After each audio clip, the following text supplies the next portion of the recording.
Good morning, people. Today is Tuesday, July 30th, 2024. It is almost 6 o'clock in the morning here in southwestern Nevada, up in the hills, over the mountain, over the hump in Poo-Rump or Pahrump-Tucky, you choose. And let's see, this is another day of career services, Department of Career Services, where we have a simple goal to help you through your journey through this life. Because the question is this all there is? Is this all there is? If you're somebody who's not successful, not saved, and you think about your daily struggle, life is suffering. Is this all there is? We're born, we suffer, and we die. Is that it? And the answer is no, that's not it. So we are here to help people on that journey. So that's why we're here. We'll talk a little bit more about that. Say hello to Atticus von Atticus, who is heading south today. Peachy is heading south. That's from The Man Who Would Be King, Rudyard Kipling story. So Matt is heading off on a new journey. So he's heading off on a new journey. Wada Bevy is on a new journey. Charlene, Des Moines 2032, is out there somewhere. Had a little chat with her. A texting chat with her last night with Atticus von Atticus that is going away, little dinner. And where is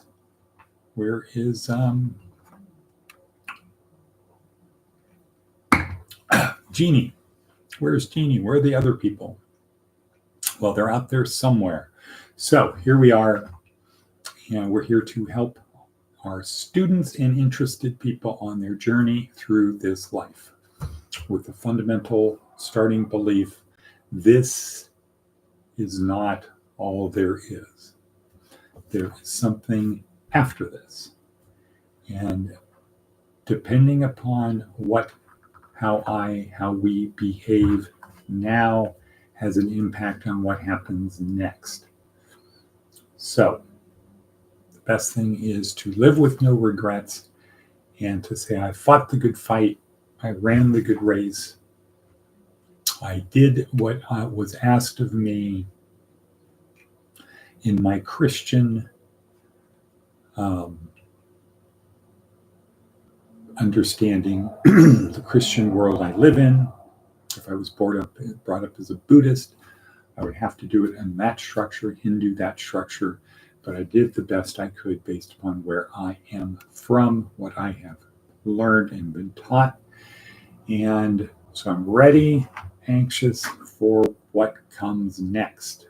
After my gift of life, I've honored the gift of life,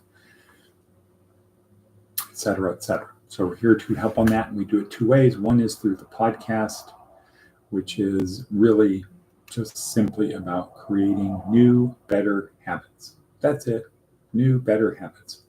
Or improving upon the habits you have by having a repetition, a routine, thinking about a routine, and then repetition. Every time we do it, trying to do it just a little bit better. And over time, that equates to a lot, but then it spreads out to all other areas, right?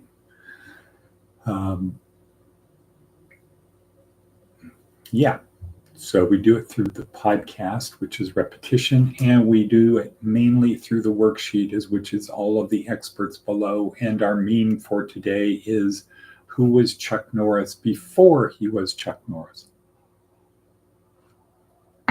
Who is Chuck Norris before he was Chuck Norris? So we're going to talk about that. Let's see what other things we have on our worksheet for today.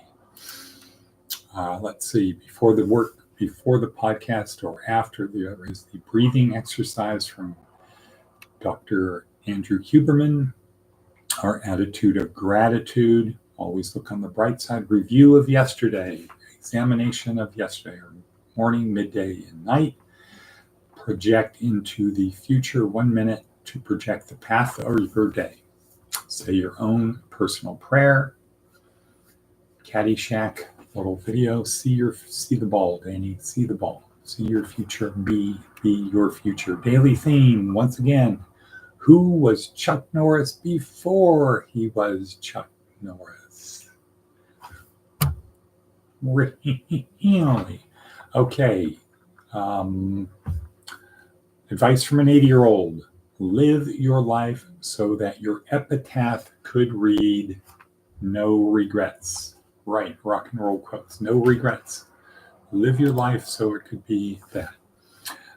Chuck Norris always existed. No, he did not. Who was Chuck Norris before he was Chuck Norris? Let's talk about Seth's blog. Go to Seth's blog because that's kind of a clue to who was Chuck Norris before he was Chuck Norris. The last little bit. Important hills usually get much steeper at the top. True. You don't see a hill goes like this and then like that, right? 99% of the training in competitive athletics is devoted to the last 1% of performance, a tenth of a second. The same is true for squeezing the last bit of performance out of a car, a grape, or a semiconductor, and healthcare, luxury goods, and science as well. As soon as we declare it important and invite the world to compete, the problems become much more difficult. Our experience tells us that more input leads to more output, but an asymptotic,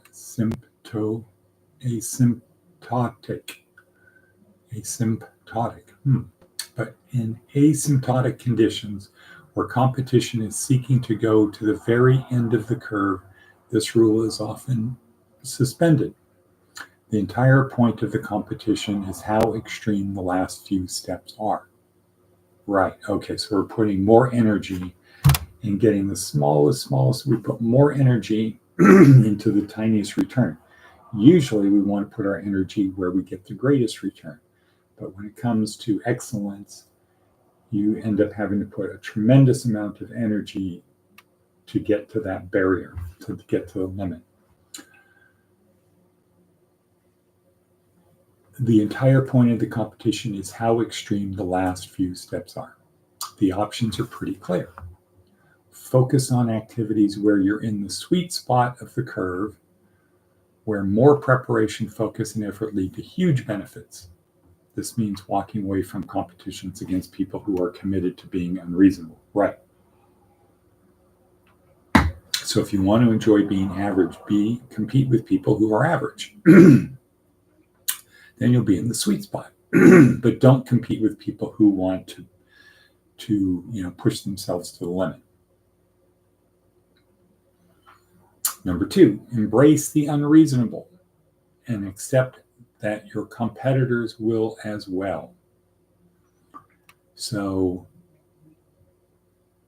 be the guy that wants to get up every morning and go out and work out the Goggins, the swimmers. Embrace that and accept that your competition as well. Look forward to seeing them out at the surf in the morning, practicing, or hitting golf balls. You're part of like a little tribe. While the unreasonable is thrilling, it's difficult to build a sustainable career on it. Right, because you keep pushing yourself and there's less and less and less return. Okay, so does that answer the question of who was Chuck Norris before he was Chuck Norris? Who was he before that? Who was Chuck Norris before? 5-time karate champion. Who was Chuck Norris before that? Wrong. Who was he before that? Who was Chuck Norris before that? A fetus after that. Who was he before he became that person who pushed it to the extreme? Who was he when he was a kid in school? Well, the answer is down below in the Darren Hardy thing. Turn adversity into triumph, a champion's true story. Who was he? Hint. His name is Carlos Norris. What? And what was he like as Carlos when he was a little kid in school? Half, what is he? I think Irish, half Cherokee or something. Half Indian, half Irish. A loser in what way? How was he a loser? So you're getting warmer. You're getting warmer.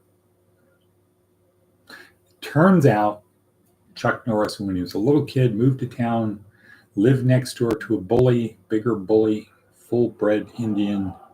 Every day after school, the bully would chase him home, catch him, beat him up. And a gas station attendant saw this. And after a while decided he had to do something.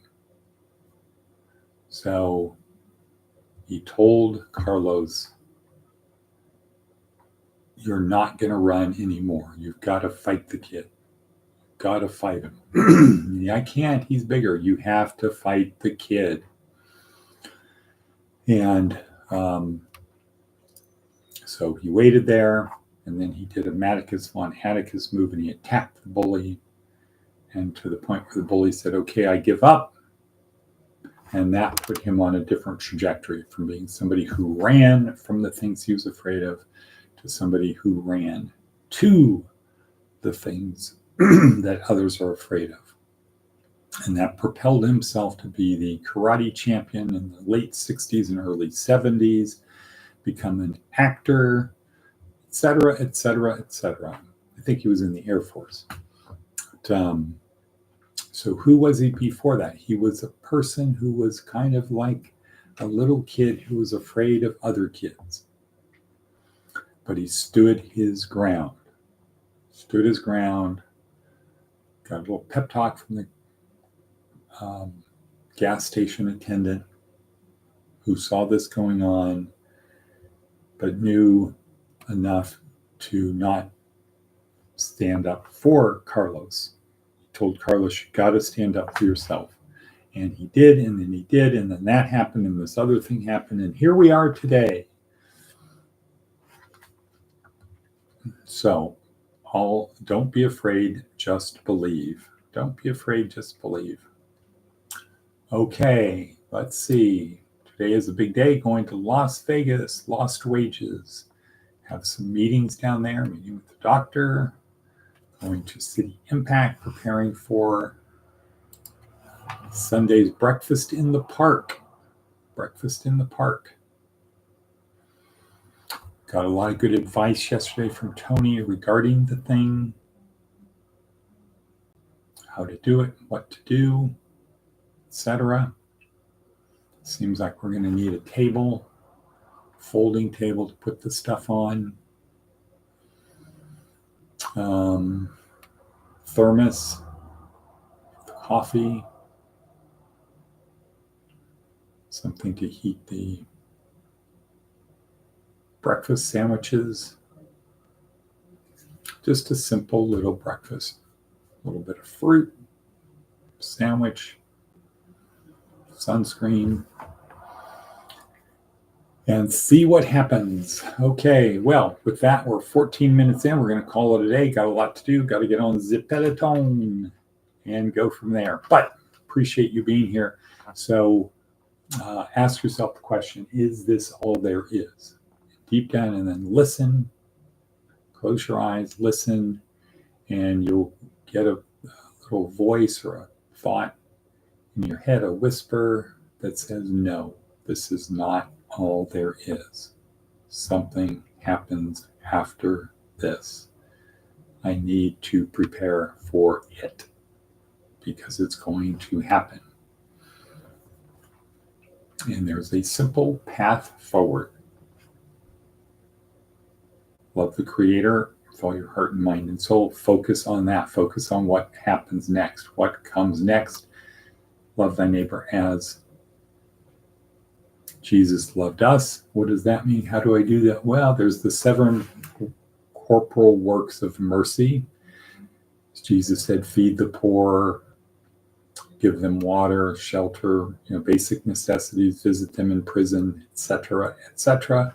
And then go out and make disciples of all men. Boom, simple, bonk, mic drop. With that, we're going to say adios, hasta la vista, baby, hasta la vista.